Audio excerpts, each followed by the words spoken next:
Hello viewers, I'm SB and welcome back to Mercado de Lisboa here in Tabletop Simulator. I realized I forgot to say at any point during the last video, if you see me misapplying rules, if I am not doing the rules correctly, please do correct me in the comments. Obviously I'd like to get the rules correct in as many videos as I can here, so the earlier I can have my misapprehensions fixed, the better. Alright, so like I said, we're just gonna call that last one a learning game, and we're gonna restart the campaign because I did a bad job. So we think we see, I thought I saw an opportunity to make the best move ever, and then we're just doing the specialist again, only earning money from a single type of stand. All right, let's do setup. So we probably should pay a little bit more attention to the types of customer tiles that are available in the opening set, because I think I got into a little bit of trouble there. And I guess the customers that are available in the 4-line are particularly important, because we can only realistically play one of these, right? At least in a way that's helpful to us, so... we're hoping to build with one of these 3 stand types, hoping for that to be our scoring type. So let's shuffle these up, and then fill the market, and then fill our hand. Alright, not seeing a lot of focus so far. Alright, that's a bummer. I was hoping for a little bit more. Oof, and meat is not a good type, based on the customers available. In fact, it's present on almost none of the cards. Yeah, this is maybe going to be bad. Alright, let me deal out of restaurants, and I don't think the positions of the restaurants matter, like, at all in single player, because you are going to end up being able to pick up and move every single one of them every game. Obviously, it's a little bit different in multiplayer, where, like, the play a restaurant to take a restaurant action is better than free. It has negative cost. But also, you're not acquiring contentious real estate. Like there is time pressure in multiplayer that does not exist in single player. Okay, so let's try to figure this out. The resource that is most present among the customer cards is definitely grape. But we care a lot about what's present throughout the stands as well, obviously. There's a lot of plant. There is a lot of plant. So we have to make a pretty speculative play early on here, where we're just like trying to get information. And then also let's talk about potentially making a 32-point move. Let's game this out a little bit. So if we're going to make a 32-point move by just dropping a restaurant on the board and scoring 4 customer tiles around it, we have to get an average of 8 points per customer, which is totally doable, right? If these are 3 relevant restaurants, then this restaurant has a value of 4, which means we have to have an average of 2 customers per customer tile around it. But in order to create such a situation, there have to be two stands in the row while this space is still empty, so that we can put down 2 customer tiles in the row. And the same thing has to be true in the column. And we could potentially have 3 customer tiles down in the column beforehand. So we could, like, in theory, I suppose, get even more points than that. In which case we'd be talking about, so scoring stands here, here, and here, and then these 2 spaces filled and these 3 spaces filled is all of the stands. Every single one of our stands would have to be part of the scoring shape, which means that we don't have any stands off to the side to just like shuffle bad customers onto. This seems like it's actually going to be extremely difficult. Maybe I was a little too cavalier earlier. And then it matters a lot what the stands actually are, right? You need... Because like, if say we were going to put down... we were going to score grapes. Before we put down the grape tile here, we have to be able to put 2 grape customers into the row, which means that the stands in the row have to be the other element that is depicted on the customers, right? We have to put down a plant here to be able to play plant grape there before there's a grape in the row, so that when we put the grape down, it scores huge. So actually, maybe this isn't even going to be doable. I think we would have to get pretty lucky in order for this to be a possibility. And I don't know that we have set up in a lucky way. But it's not the end of the world. If we can't get it, we can always just do it in a future challenge. So let's play some stands, shall we? Let's get some information. So I'm going to think that probably meat is not our actual scoring stand type. We can't play outside of the intended formation very much. Maybe it will help if we just move the whole formation like up or down a row. Because like I'm playing around these tiles thinking that our face-up restaurants will be in the place where the face-down restaurants are. And obviously that will have to be true for some of them for us to do that restaurant chain thing we did last time. But it does make it a little bit awkward for us to get restaurants by placing stands. So here's what I'm going to do. This is how we're going to start. I'm going to grab this. Pay $1 to put down a stand right there. We're going to get this restaurant, and I'm going to grab grape. Because like looking at the customer tiles, it feels like grape is the best scoring type. Plant's not awful. Maybe we're doing plant. Alright, and then let's just cycle some restaurants to make some money. So I open a burger restaurant here. I open a pizza restaurant in this corner. I do... Just trying to be thoughtful here. So we're going to want to put down some plant restaurants quickly then to try to create the situation. It's so hard, like, because we only get 8 stands in total, we have to be very, very careful with them. They're an extremely limited resource, and it's hard to look forward enough to know what we're going to need to do. At least it's hard for me. So I'm going to pay 1 to build this stand here, I think. Or maybe here. Maybe I want to take an inconsequential restaurant. I'm going to do that. So we'll grab this. Grab another plant. Okay, so yeah, grape is looking like we're unlikely to be able to score out on grape, so I think plant is maybe our scoring resource, because, boy, they're sure not showing us any grapes. This is tough. This is actually very difficult.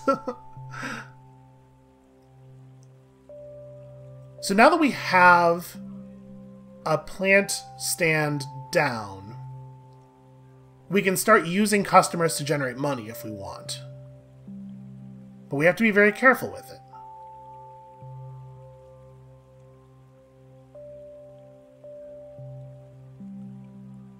So we don't... Alright, we need grape and fish stands as part of the setup for the big scoring play. So let's put down... Oh, sorry. I want to put down a grape stand here just to continue setting up, but that's going to cost us a little bit of money. So let's go fish restaurant, just kind of like in the corner. A sushi restaurant to make $1. Then we put down grape stand here,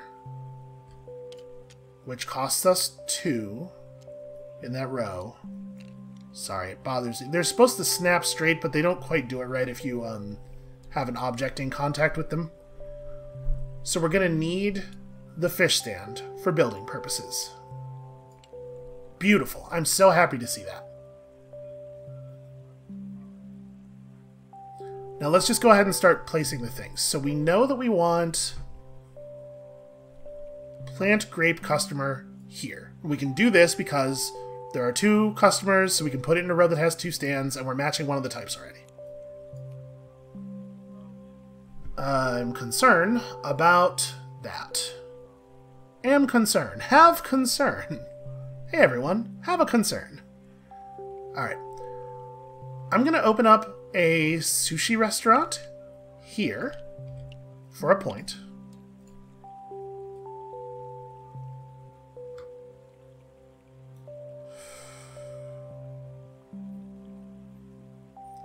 Then we're going to open up this flower restaurant here, I think. I'm going to start actually building out our stands. Oh, no, wait, sorry. That's a $2 build. There's already a thing in that row.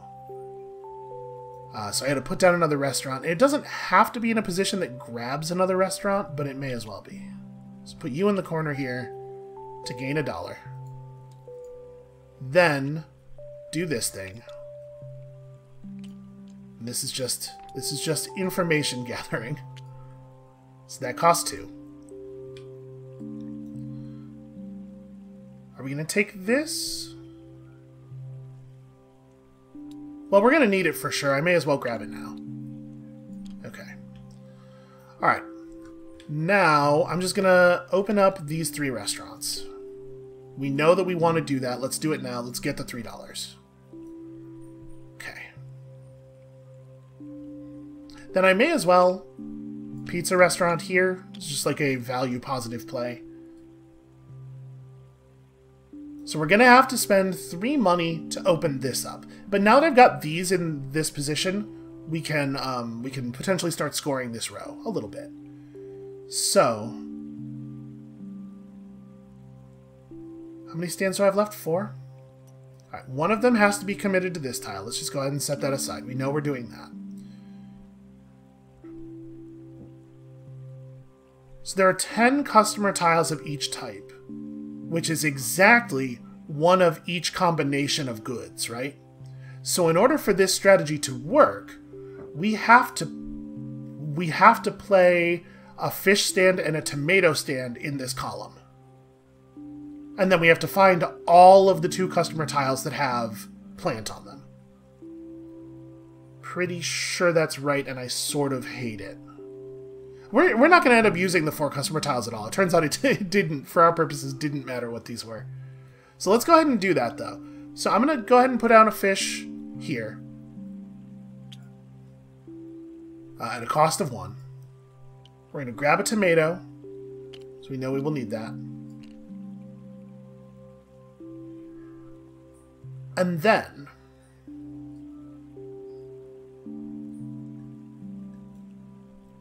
So we know we need that, which means we only have 1 stand left, actually. Okay, here's a thought. If we play another stand in this column, we can pull these 2 customer tiles just right off the top and place them there and there to reveal, give us a chance to find a little bit more of the stuff that we're looking for. I do not dislike that. It would also probably be a good idea to just, like, make a customer play and get rich. Yeah, I think so. Alright, so, here's what we're going to do. We're going to spend our 3 money here, putting a stand in this position for the purpose of allowing us to play 3 customer tiles across this row, while also letting us discard, effectively, these 2 customer tiles. It could be a tomato. It doesn't need to be a tomato. But if it is the tomato, then we have to take this one, because we still have to put a tomato in this column, too. Alright, I'm going to do it. I'm gonna make it the tomato. That's my move. So, that costs us $3. We take this. Those are my last 2 intended stands. Alright. So, let's start doing some things. I'm going to place this tile here. Let's invite a customer for the first time. So that is, yeah, we can do that. That's a 3-stand row. And that scores us, these are each worth 3 points. So 6 points times 3. That scores us $18. And that's all the money we're going to need for the rest of the game. For placing stand purposes. Feeling pretty solid about that one. Then we know that we want to place this, and I guess it doesn't really... I'm doing such a bad job manipulating objects. It doesn't really matter where in the column it goes. No, these spaces are effectively identical for our purposes. So that's going to cost 2. Doesn't really get us anything. And then I guess by the game rules we are required to take a stand, so we will. Okay. So, let's place this here, which we can do because there are 2 stands and we're matching one of the types. Then, we can place this here for the same reason. That can be placed here. And then... Oh man, if we don't show... Oh god, fingers crossed. Oh, thank god. So we can place this here because it matches tomato. And then we can play that there because it matches tomato. And now we have it, right? All of these customers were placed legally. Yep, you match grape. There's the number of stands in the row and column is legal. Okay, beautiful. There were 2 customers left in here. Yeah, we got pretty lucky, actually. Okay, so at a cost of $3, because there are 3 stands in the row and column, we're going to build this flower stand here. And when we do so, this stand is worth 4 points, multiplied by 2 for 8, then multiplied by 2 for 8, then multiplied by 2 for 8, and then multiplied by 2 for 8, and that is a 32-point play, taking us to 45 points and 2 fame. We got that out of the way nice and early. Also, now we just have 2 restaurants that we may as well just throw on the table, it doesn't matter where they go, for another 2 points. And I suppose I will take another stand, as required by the game rules. Okay. Now we're just in customer placement mode, right? We got everything else done. So, it doesn't really matter which 3 customer tile goes here. We just place a 3 customer tile there and score out that again. So, 18, right? 6 times. So, 65? We're still not actually doing that well. Yeah, and then we place like a 1 customer tile here for 3 points. And this is a 1 customer tile that we can place over here for 3 points. What do we have to get a single... Okay, we have to get to at least 80 to get 1 more fame.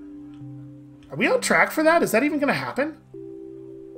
This is 3 more points. And then we can just burn a customer here. There's no more places for us to put down anything that will score more than 1 stand. Yeah. Alright, so we burn this because it's fish. Fish doesn't get us anything. We can burn this because fish doesn't get us anything.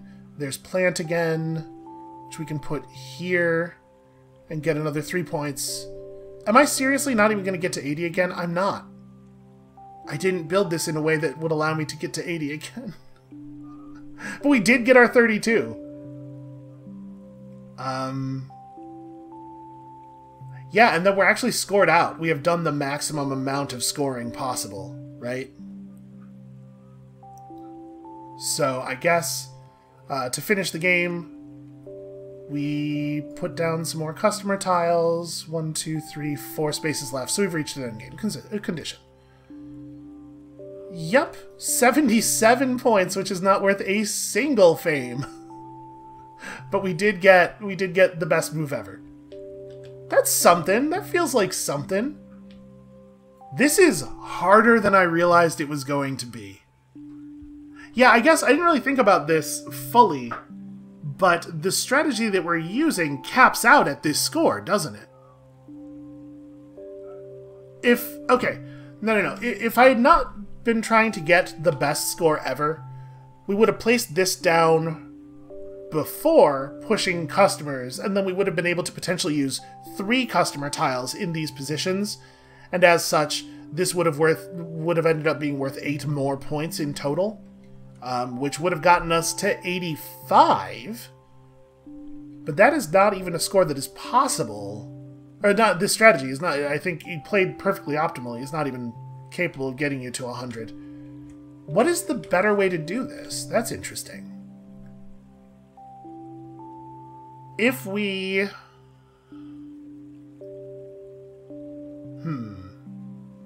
If we played scoring restaurants on the outsides of this row, and we played 3 customer tiles across the row, it would be 2 points, 4 points, 2 points. So each one of those customer tiles would be worth 24. And then you would have...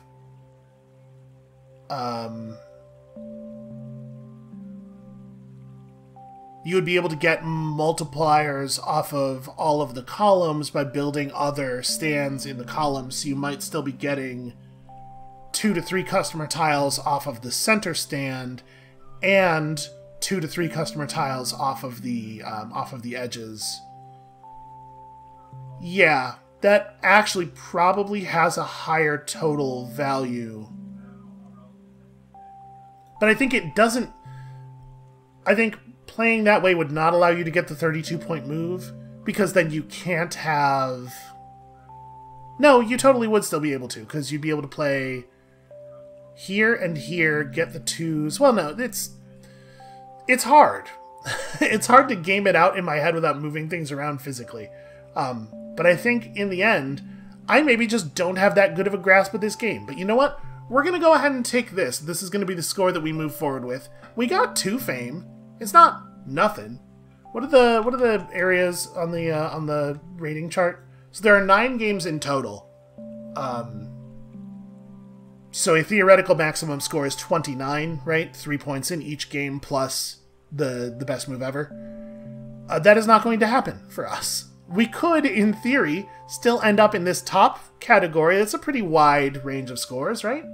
So I think this is where we're going to call it for today.